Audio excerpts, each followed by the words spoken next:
Bienvenue sur KB Soccer.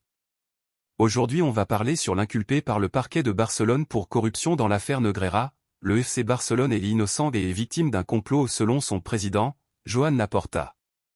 N'hésite pas de t'abonner pour ne pas rater les autres informations de foot.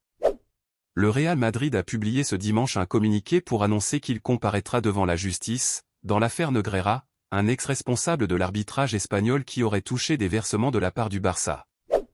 Dans un message publié sur son compte Twitter, Joan Laporta, le président du FC Barcelone, a enfin réagi à l'inculpation de son club et de plusieurs anciens dirigeants pour corruption, abus de confiance et faux en écriture de commerce.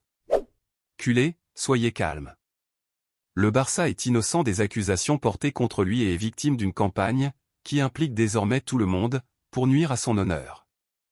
Ce n'est pas une surprise, nous allons défendre le Barça pour prouver que le club est innocent. Beaucoup devront rectifier, a-t-il écrit sur Twitter.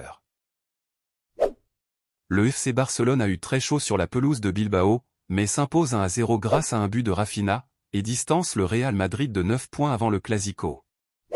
Quelle souffrance pour le FC Barcelone dimanche sur la pelouse de San Mamés. Les Blaugrana s'imposent 1-0 grâce à un but de Rafinha et préparent du mieux possible le Clásico du 19 mars face au rival madrilène. Dans un des stades les plus bouillants de Liga, les hommes de Xavi ont encore une fois gagné par le plus petit des écarts, pour la 12e fois de la saison toutes compétitions confondues. Ils peuvent remercier Marc-André Ter Stegen, élu homme du match, qui a sauvé le Barça à de nombreuses reprises en fin de match, et permet au club catalan de récupérer 9 points d'avance sur le Real Madrid, vainqueur de l'Espagnol, 3-1, samedi. Sans Ronald Araujo, suspendu, c'est Ter Stegen qui s'est occupé d'aller chercher le 19e clean sheet en 25 journées de championnat, grâce à plusieurs parades de classe mondiale.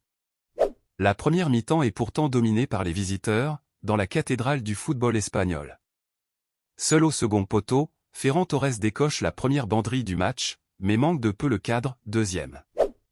L'occasion la plus franche de ce début de rencontre vient de Robert Lewandowski, de retour de blessure, qui part seul au but, mais pousse trop son ballon et bute sur Agirrezabala, 17e.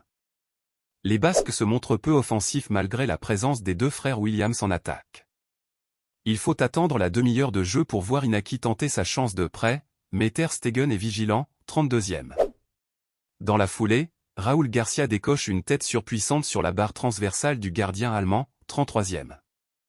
Malgré ces deux alertes, les Blaugrana parviennent à trouver la faille juste avant la pause par Rafinha, merveilleusement servi par Frenkie de Jong dans la surface. Le Brésilien contrôle et frappe du pied droit pour tromper le portier adverse.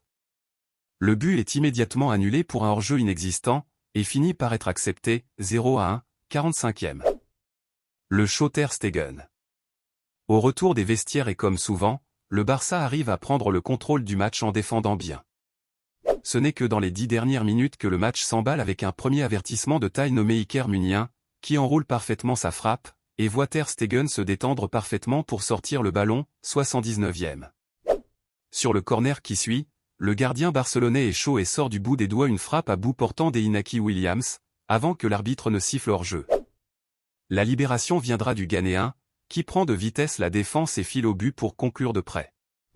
Ter Stegen est battu, mais après 3 minutes d'analyse à la VAR, l'arbitre finit par refuser l'égalisation pour une main d'Iker Muniain au départ de l'action, 90e.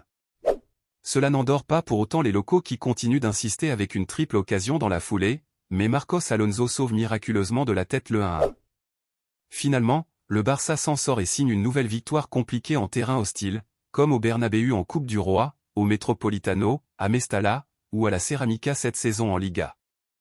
Dimanche prochain, les Blaugrana pourront compter sur le retour des Araujo, et peut-être de Dembélé, pour battre la bande à Vinicius, et mettre ce qui pourrait ressembler au coup de grâce dans la course au titre.